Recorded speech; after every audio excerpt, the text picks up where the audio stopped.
These elections have assumed, have acquired great significance. Everybody is looking to the outcome of these elections, because the outcome of these elections will have far-reaching implications on the national politics. They are going to have, the outcome is going to have great impact on the Modi government,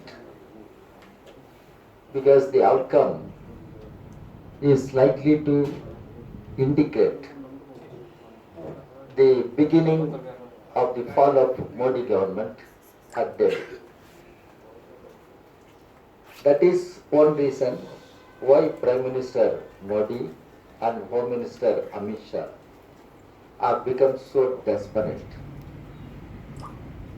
Why they resort to rhetorics to hoodwink people. Why they resort to such abuses against opposition. It all shows they are desperate. They are really disturbed, worried about the outcome. As far as the left is concerned, our party CPI is concerned, we have been participating in these elections with a primary objective to defeat BJP, to stall the march of BJP in any way, because BJP is known for manipulations, use of money power. BJP is the number one party which has amassed huge amount of money by way of obtaining electoral bonds, by way of obtaining corporate funding, all such things. So these elections have great significance. So the left parties are determined to fight BJP and its allies and defeat them. Now in Kerala, I understand the people are for LDF. I have been traveling. Yesterday I was in Thiruvananthapuram. I understand there is a trend, there is a mood which is in favor of LDF. And the people of Kerala are going to give their verdict in favor of LDF. BJP is nowhere despite all hypes created by BJP. And UDF is in disarray. UDF lacks vision as well as mission. Both BJP and UDF try to spread falsehoods, try to spread lies. Both BJP and UDF are making false, absolutely false promises. In such a situation, people look at LDF, which has given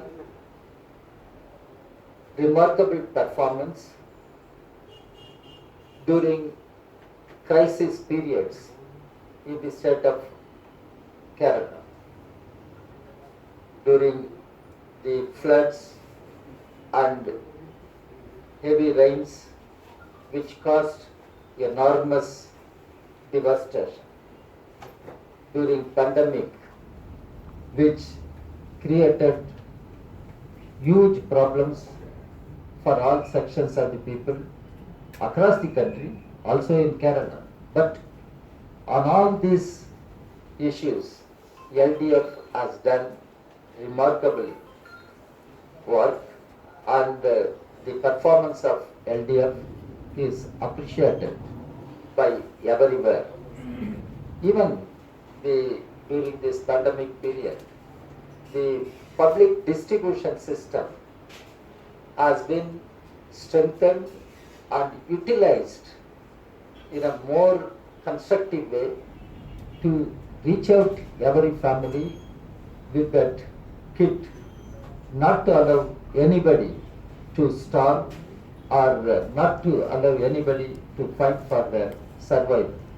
So I think people of Kerala are for LDF, and as a political party, I am confident that LDF will win these elections and come back and retain the power. In adjacent state, Tamil Nadu, there also BJP is um, trying every trick, and BJP is using its money power. BJP is using its cyber social media power. BJP is trying to encourage a subaltern Hindutva and dividing people in the name of caste, religion. There also in Tamil Nadu, the DMK-led alliance is way ahead, and people say there is a wave and it will lead to sweep for DMK-led alliance, and BJP and its allies are going to face a very disastrous defeat. This is in Tamil Nadu, and Bengal also. Mr. Modi, Mr. Amit Shah, they go and speak all sorts of things in Bengal. But the people of Bengal are aware of the disastrous consequences of BJP's campaign. There also BJP is not going to make any advance. Mr. Shah claims BJP will bag 200 seats. I don't know how many zeros are going to remain there, because people of Bengal, they are aware of the consequences if BJP makes an advance in Bengal. So there also I find BJP cannot make any advance. The same thing happens in Assam. Assam, even though the fight has become very tough, there is all possibility for change of government in Assam. That is what I understand. Puducherry, you know what happened. It is BJP which played the dirty game to topple the government, buy out MLAs. BJP has that trick, buying MLAs. So Puducherry also, people will give a fitting reply to BJP. Having said that, I would like to make certain observations. Why we are opposed to BJP and its allies? Because BJP is a political arm of RSS. RSS has its own agenda. RSS believes in sectarian, divisive, communal, fascist ideology. RSS wants to replace the constitution which we have today. Our constitution makes it clear Indian state should be a secular state, number one. Indian state should be a welfare state, number two. These are the two fundamental tenets of our constitution. The BJP RSS combined is destroying the secular democratic fabric of our country and the constitution. And the way things are happening, being media, you must be aware, you must know more than us. In Jhansi, what happened? Christian nuns, they were in the train, they were attacked because they are Christian nuns, they are attacked. The attackers claim themselves they belong to Hindu Samaj or ABVP, they themselves claim. What action has been taken so far? Nothing. No action has been taken. It is happening with Christians, it is happening with Muslims, and it is happening with Dalits, Adivasis, and you can see it in all BJP ruled states. Uttar Pradesh, Mr. Adityanath, he is also in campaign. Mr. Adityanath should look after Uttar Pradesh, where there is no law and order, and increasing attacks on women, crimes against women, they are on increase, and crimes against Dalits, minorities, they are on increase. It is BJP ruled state, and Mr. Amit Shah has no time to go and tell his own government how to conduct itself. But here in Kerala, he comes and makes sermons. Oh, Kerala is land of Ayangali, Sri Narayan Guru. But I must tell you, earlier the BJP was trying to project Gujarat model. What happened to Gujarat model? We must ask. Gujarat model. They try to project. Now they don't speak about Gujarat model because Gujarat model has been thoroughly exposed. Thoroughly exposed. When Mr. Donald Trump visited India, he was in Ahmedabad first. And what BJP government in Gujarat did, they constructed a wall to hide the poverty, the poor people, the slums of Ahmedabad. They wanted Donald Trump should not see the poor people and slums. They constructed a wall. This is what Gujarat model. And they were talking about Gujarat model, now they stopped. They stopped because they have been thoroughly exposed. Then now Mr. Modi pursues certain economic policies which are disastrous, which are disastrous. For instance, the way the public sector undertakings are being privatized. Ever since Modi came to power, first he dismantled Planning Commission. Then he created Niti Aayog.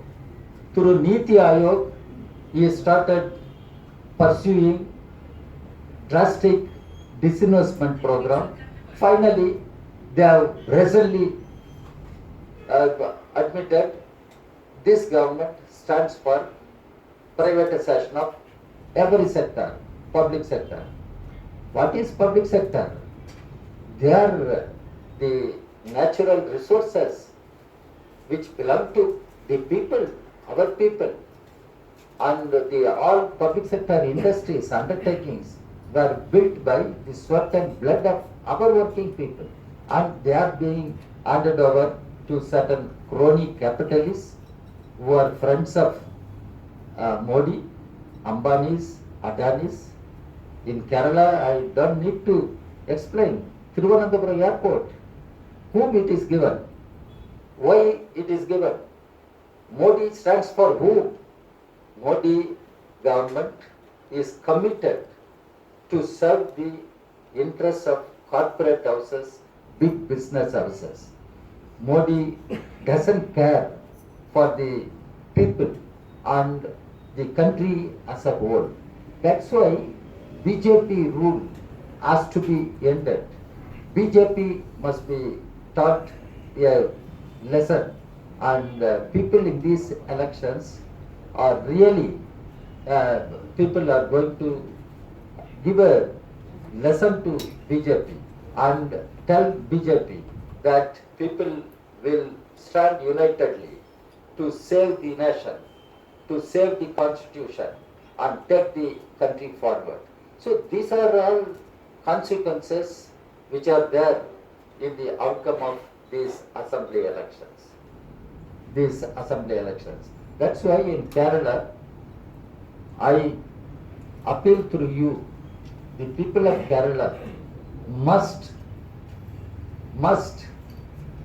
support LDF and give LDF to retain the power and continue the developmental activities that government has been doing.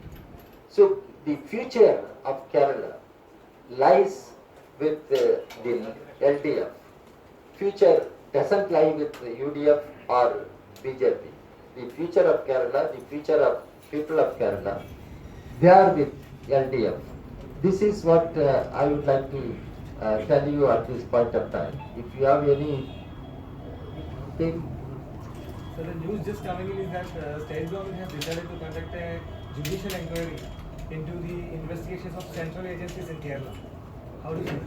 No, the use of central agencies has become an issue in Kerala and in many parts of the country. The union government, with Mr. Shah as Home Minister, has been using the central agencies to target their political opponents and to resort to political vendetta. It is happening, and in Kerala also it is happening. What is Indian democracy?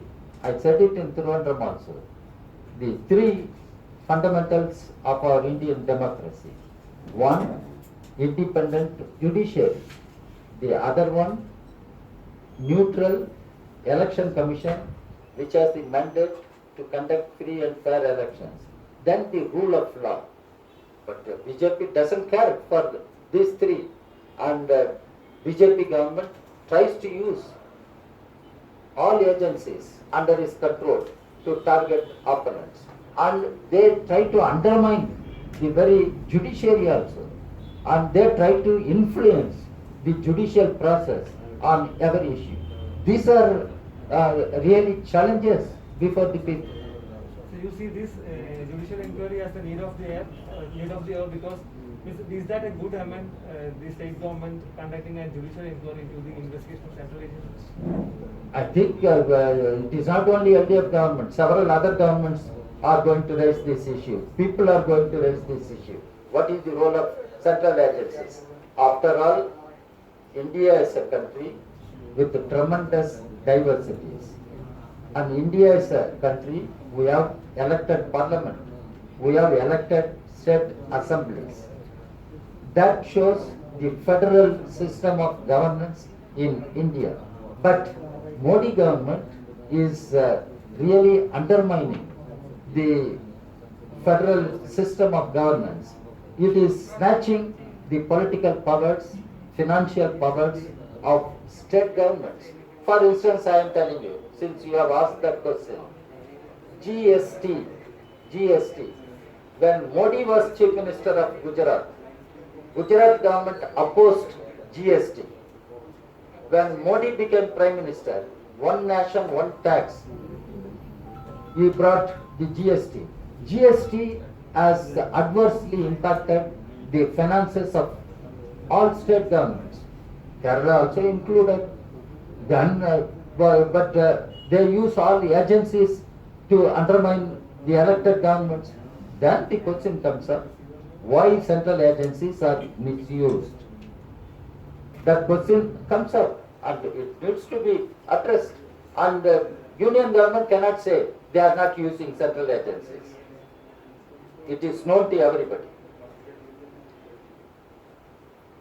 CPI has already taken a liberal stand in Shabarimala issue right from the beginning. So now there was a difference of opinion maybe between the central and state leadership of that CPIM in the Shabarimala issue. So what's your stand in that thing? I do not know what is the difference you have been pointing out, but as far as we are concerned, in these elections, it is a non-issue. Yeah, only BJP, UDF, they have no other issue. So they try to rack up this issue. And what we have been saying, the matter is pending before highest judicial body, the Supreme Court. And Supreme Court has constituted a 9-member larger bench to go into issues not only related to Sabarimala, various other issues. So one has to wait for the judicial verdict, and after that one, looking at the verdict, studying the verdict, parties can formulate their positions. But why they are making it an issue? And here people should ask why BJP, for that matter UDF, are mixing religion and politics, mixing religion and elections. And it is dangerous to mix religion and elections, religion and politics. That will undermine the secular character of our nation and our political system. Mr. Raja,